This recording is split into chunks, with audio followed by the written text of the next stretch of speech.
하나님 주 예수 그리스도로부터는 은혜와 평강이 이 자리에 계신 여러분들과 또한 각자의 처소에서 지금 이 예배에 함께 참여하는 모든 교우 여러분들께 지금으로부터 영원토록 함께 하시길 주님의 이름으로 축원합니다. 오늘은 성령 강림절입니다. 사도행전 2장의 말씀으로 함께 시작해 보려고 합니다.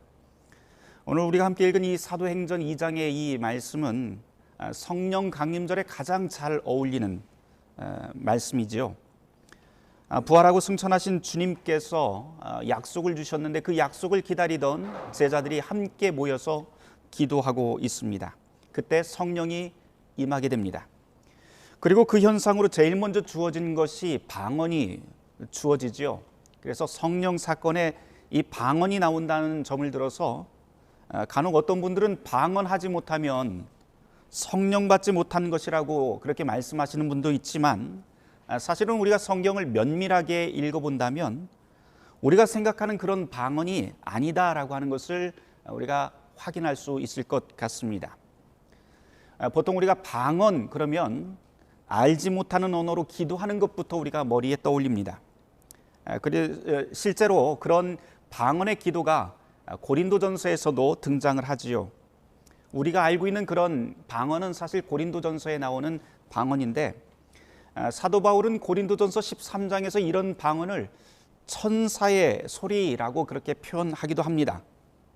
하지만 그 구절을 잘 읽어보면 사도 바울은 천사의 소리라고는 이야기를 했지만 오히려 사람들이 전혀 알아듣지 못하는 소리다라고 하는 식으로 부정적인 말을 그 안에 또 합니다. 그것이 바로 고린도전서에서 언급되는 방언입니다. 쉽게 이야기해서 방언을 하는 사람조차 그 뜻이 무엇인지 모르는 그 기도가 고린도전서에서 나오는 방언이라고 할 수 있습니다.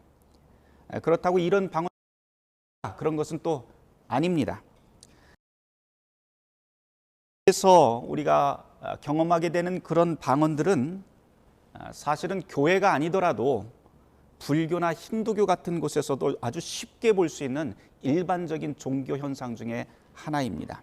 다만 사도 바울이 고린도전서에서 이야기하는 그 방언을 성령의 은사라고 그렇게 이야기할 때는 아주 특수한 점을 꼬집어서 이야기를 하는데, 그것은 그 은사가 과연 세우고 있는가를 꼬집어서 강조하는 적이 있습니다. 다시 말해서 아무리 신비한 은사를 가지고 있다 하더라도 그 은사가 자기 자랑이나 아니면 다른 사람을 비하기 위한 무기로 사용된다면 그것은 결코 성령의 은사라고 할 수 없다라고 하는 것이 사도 바울이 말하고 있는 방언입니다. 성경에서 가르치는 성령의 은사들은 모두 다 그 기준에 따라서 확실하게 설명됩니다. 교회의 건강한 덕을 위해서 사용되고 있는가 아닌가, 이것이 바로 성령의 은사인가 아닌가라고 하는 그 가늠자가 됩니다. 그런데 우리가 함께 읽은 이 사도행전 2장에 나와 있는 이 방언은 바울이 지금 언급했던 그런 방언과 완전히 다른 방언입니다. 지역을 초월해서 다른 언어를 사용하는 사람들도 모두 다 알아듣는 그러한 아주 신비한 사건이 사도행전 2장의 성령 강림절 때 성령 강림의 사건에 드러나게 됩니다. 전 세계에서 다양한 언어를 사용하는 사람들이 한자리에 모였습니다. 그런데 어떤 사람이 연설을 시작하고 어떤 사람이 기도를 시작하는데 전혀 언어를 알아듣지 못하는 사람들이 갑자기 모두 다 자기의 언어로 알아듣기 시작합니다. 이게 바로 사도행전 2장에 나오는 성령 강림 때 나타났던 사건입니다. 반면에 고린도전서에 나오고 우리가 생각하는 방언은 전혀 다르지요.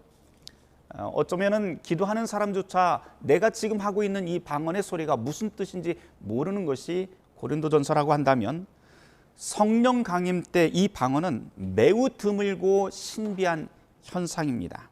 도저히 우리의 이성으로서는 이 순간 됩니다. 보통 창세기 11장 바벨탑 사건과 연결지어서 그렇게 이야기를 할 수가 있는데요. 창세기 11장도 역시 일종의 언어 사건이죠. 인간들이 하나님과 같이 높아지려고 탑을 쌓기 시작합니다. 그래서 하나님께서 언어를 흩어서 모든 사람을 갈라지게 만드는 사건이 창세기 11장의 바벨탑 사건이죠. 그 사건이 일어나 이미 흩어져 있던 사람들이 모두가 한 자리에서 소통하게 되는 사건이 오순절 성령 강림의 방언 사건입니다.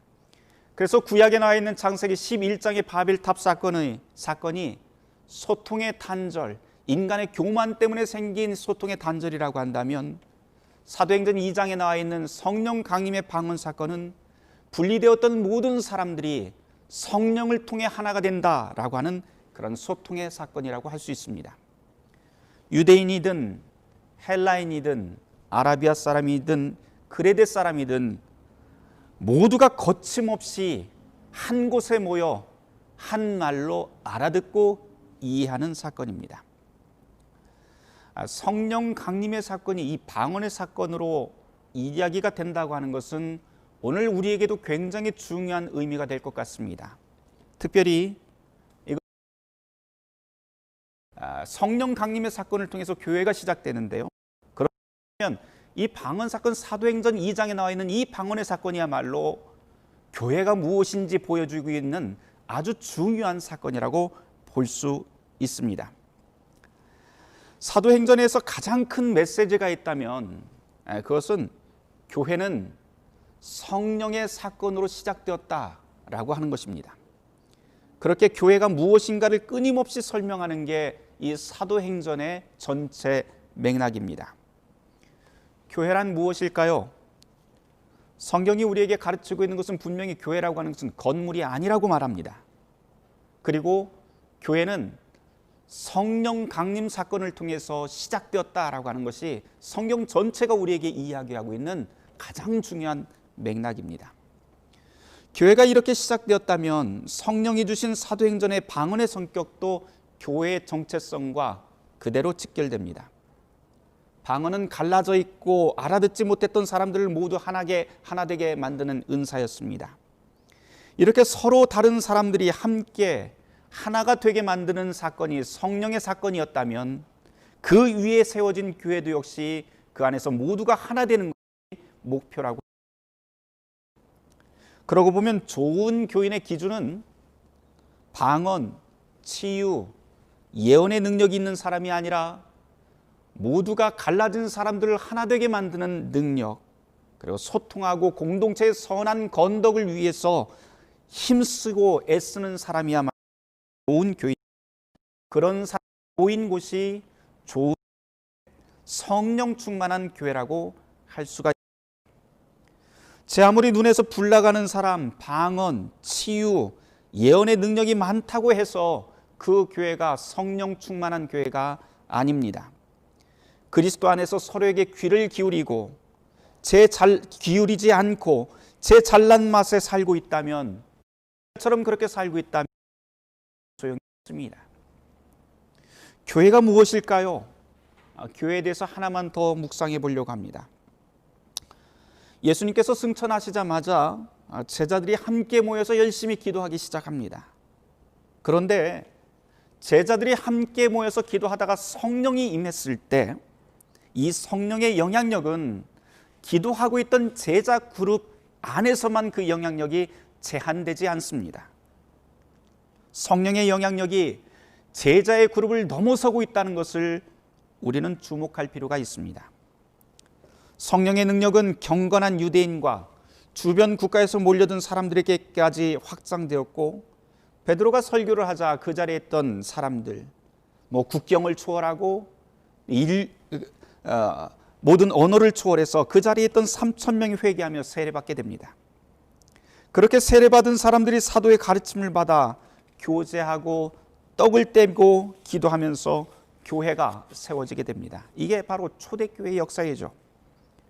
그렇다면 교회라면 마땅히 우리끼리, 우리 그룹만, 여기 있는 사람만, 나하고 친한 사람만 이라고 하는 그런 제한된 울타리를 넘어서야 교회라고 할 수 있습니다. 왜냐하면 성령은 바로 제자들에게 그런 울타리를 넘기 위해서 제자들에게 강림하셨고, 그런 제자들에게 힘을 주고 그렇게 교회를 인도하기 때문입니다. 오늘 구약의 말씀으로 읽었던 민수기 11장의 말씀도 이와 똑같은 이야기를 우리에게 전해줍니다. 모세가 애굽에서 노예 생활하던 백성들을 이끌고 이제 광야로 나오게 되죠. 그러면서 가나안 땅으로 백성들을 인도하면서 가게 됩니다. 그러다 점점 니까 배고프다고 모세에게 불평하기 시작.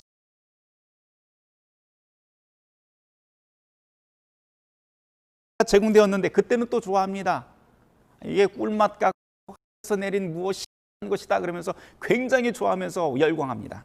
그런데 이게 얼마 가다 보니까 또 이걸로 또 충분하지 않습니다. 또 불평하기 시작합니다. 실증합니다.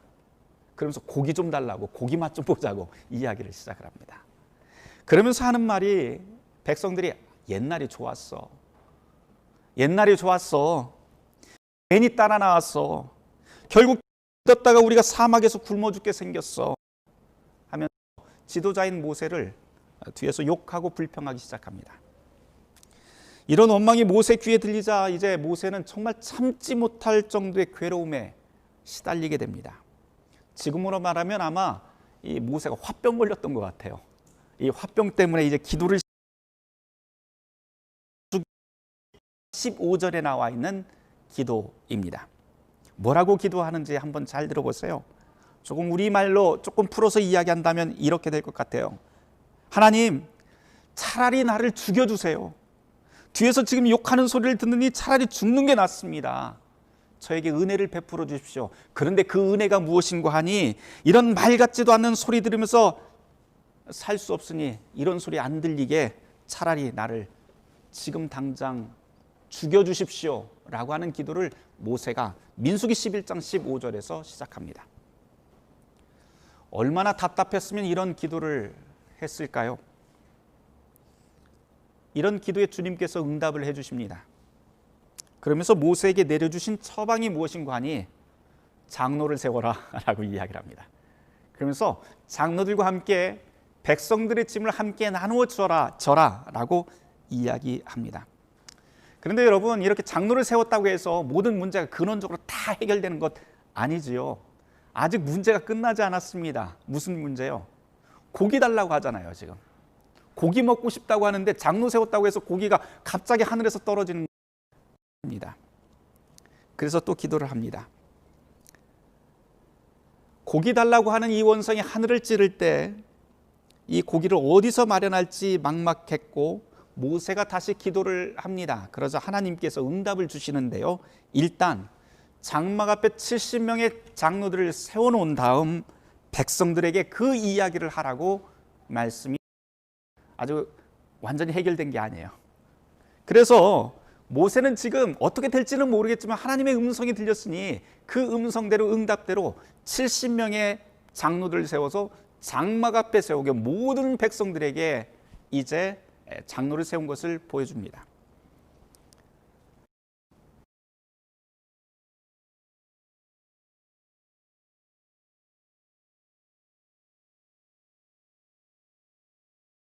예언을 하기 시작을 합니다. 예언이라고 하는 게 무엇일까요? 신비한 이야기를 했다. 미래의 일을 이야기했다. 이 구약에서 이야기하고 있는 장로들이 하나님의 영을 받아서 예언하기 시작했다는 것은 바로 백성들의 원성을 듣고 그것을 해결하기 시작해서 나섰다라고 하는 말이 됩니다. 그런데 여러분, 그 다음이 중요해요. 영을 받았다 이것이 문제가 아니고 문제는 장로들 외에 모세가 뽑았던 70명의 장로 외에 두 사람이 더 하나님의 영을 받았다라고 하는 게 문제가 됩니다. 장막에 있었던 사람 말고 장막 말고 진영 안에서 텐트 안에서 머물던 두 사람 누구예요? 바로 엘닷과 메닷이라고 하는 전혀 생각지도 못했던 사람에게도 하나님의 영이 임했다는 것을 알게 됩니다. 그러자 장로 중에 한 사람이었던 여호수아가 모세에게 달려나와서 이야기를 하죠. 저 두 사람 말 좀 못하게 해줘. 저 두 사람 말하지 못하게 해달라고 이야기를 합니다. 왜? 저 사람은 뽑힌 사람이 아니니까. 그럼 모세가 무엇이라고 하냐면은 하나님의 영이라고 하는 것은 사람이 제한할 수 없다. 하나님의 영이 임하는 것은 사람이 제한할 수 없다. 하나님의 뜻은 모든 사람이 하나님의 영을 받아서 그 말씀을 전하는 선지자가 되는 것이 하나님의 뜻이다 라고 그렇게 가르쳐 줍니다. 민수기의 이 사건이 가르치는 교훈이 바로 이것이죠. 성령의 능력이라고 하는 것은 우리가 제한할 수도 없고 그분의 능력은 우리가 만들어 놓은 틀과 방법을 언제나 가뿐하게 넘어서는 능력이 있다라고 하는 것입니다. 그러니 우리가 어떤 상황에 놓이더라도 겸손하게 우리의 모든 지각을 뛰어넘는 하나님의 능력이 우리 안에서 일하는 것을 기대하면서 기다릴 줄 알아야 한다라고 하는 겁니다. 신앙이 바로 이런 것이죠. 신앙의 능력이라고 하는 것은 사도행전에서도 12사도와 그 사도들 안에서만 움직인 힘이 아닙니다. 신앙의 능력은 12사도와 70인의 장로가 가두어 놓을 수 있는 그런 성질의 것이 아니었죠. 성령된 신앙이라고 하는 것은 언제나 자기의 자리를 매번 뛰어넘고 그 자리를 확장해 나갑니다. 교회가 바로 그렇지 않습니까? 우리 한번 생각을 해보세요. 우리는 늘 교회라고 하는 건물 안에 우리의 신앙을 제한하려고 합니다. 특정한 인물, 특정한 교단, 특정한 규율 안에 두어야만 우리의 신앙이 안전하다고 생각을 하곤 합니다. 그러나 성경이 이야기하고 있는 성령이 이끄시는 교회, 성령의 능력은 오히려 이런 우리가 생각하는 울타리와 한계점을 가뿐히 뛰어넘습니다. 그리고는 더 넓은 세계로 교회, 더 넓은 세계에서 하나님의 능력을 체험할 수 있도록 우리를 이끌어갑니다. 때로는 우리가 전혀 경험해 보지 못한 세계로 우리를 이끌어가기 때문에 이것이 과연 맞는 것인지, 이것이 안전한 것인지 거리가 합니다. 하지만 여러분, 바로 이것이 오순절 성령 강림의 사건이었고 교회의 시작이었다고 하는 것을 우리는 기억해야 됩니다. 헬무트 틸리케라고는 루터교회, 독일의 루터교회 목사님이 설교를 하나 써놓은 적이 있었는데요. 거기에 예수님의 겨자씨 비유에 대한 설교를 쓴 적이 있습니다. 예전에 우리가 수요일날 함께 모여서 이 틸리케 목사님의 원고를 함께 읽어본 적이 있는데요. 거기에 보면 아주 재밌는 비유가 하나 나옵니다. 이 틸리케 목사님이 무슨 이야기를 하냐면 참된 믿음이라고 하는 것은 튜빙겐에 있는 식물원의 야자나무와 같은 것이다 라고 하는 비유를 한 적이 있습니다. 튜빙겐 그 식물원에 야자나무 한 그루가 있는데요. 성장 속도가 너무 빨라서 식물원의 유리 지붕을 뚫고 자꾸 나갑니다. 그러니까 사람들이, 식물원 관계자들이 이 야자나무를 보호하기 위해서 자꾸만 그 위에다가 뭐를 하냐면 유리덮개를 계속해서 점점 높이 올려놓습니다. 사람들이 보고 무슨 생각을 하냐면 아무리 저렇게 유리덮개를 백날 해봐야 어떻게 돼요? 그거는 아무 소용이 없고 야자나무의 성장 속도를 따라잡을 수 없다라고 하는 것을 모두가 아는데도 불구하고 식물원 관계자들은 자꾸만 그 위에 유리덮개를 올려놓습니다. 그러면서 이 틸리케 목사님이 무엇이라고 이야기하냐면 우리의 신앙도 마찬가지입니다 라고 하는 이야기를 합니다. 그 이야기가 오늘 우리 교회에도 잘 들어맞을 것 같습니다. 우리 교인들은 늘 경건한 교리, 잘 짜여진 프로그램, 그리고 교회가 제공하는 그 시스템 안에서 훌륭하고 서로